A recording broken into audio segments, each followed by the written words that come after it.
So today I'm going to describe to you guys why self-diagnosing is the stupidest thing you can possibly do and why you should take a medical professional's advice instead. So listen up.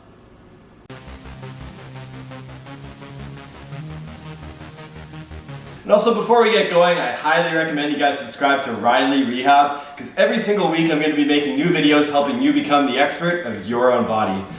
So let's get into this whole self-diagnosing thing. It's really big nowadays in the era of Dr. Google, WebMD, and also a ton of guys like me just ranting and riffing on YouTube.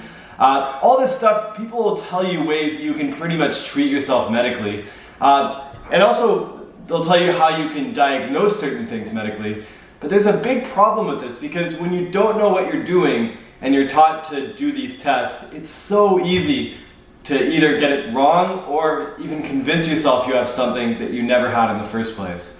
One quick example of that is cancer. Like, everything is a symptom of cancer, so if you type in any symptom, you can find cancer on WebMD and you're going to convince yourself that. But the more specific one that I want to get to with injuries, I'm going to tell you guys a little story here. In my life, I'm 30 years old now, and I can count about 8 times in total where I was convinced that I had appendicitis.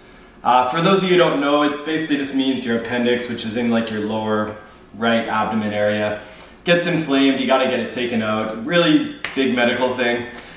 As soon as I found out that that existed, I started thinking, oh, hope I don't have pain there. So I kind of poked around, saw if I had anything there. At first, when I was younger, I just thought of it because I heard of it, and it kind of convinced me psychologically that I had it. And that's one problem. But the bigger problem too is that when you learn how to do the test for appendicitis, is that you actually got to put your fingers through your abdomen and poke to try to feel where your appendix is to see if it's swollen or inflamed. Now, of course, being the gung-ho young Mr. Riley who did this, I basically put my fingers through there and I dug in, and I couldn't find anything at first. So what did I do? I dug in even harder. And I dug in even harder just because I'm like, oh, I want to make sure I don't have appendicitis. My abs are hurting a little bit this morning. And then when I couldn't find that, I actually went a little bit to the left, a little bit to the right, and I probably spent the whole entire day just digging in my stomach.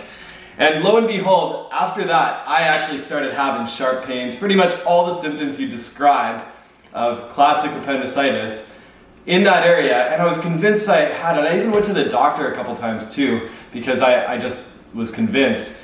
And I'm 30 years old right now, have a perfectly fine appendix, but I only did this from my own stupidity, where I basically tried to self-diagnose, and I didn't realize the big issue of doing this when you're not trained as a professional.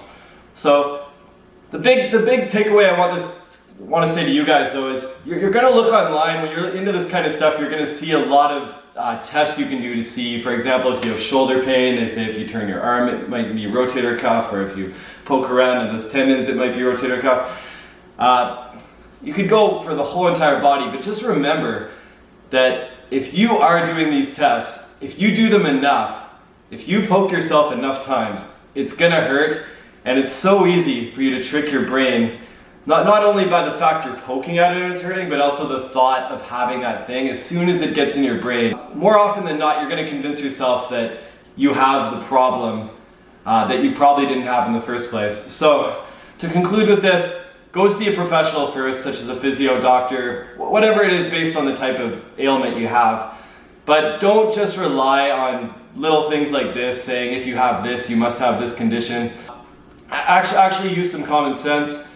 And lastly, for those of you who do want to self-diagnose anyways and just disregard what I'm saying, realize that if you poke too long, it will hurt, and realize that that's probably going to screw up your assessment, and you should be very, very minimal in how much you kind of poke and prod at yourself. So I hope that helped. Subscribe to Riley Rehab for more of this, and I'll see you next time.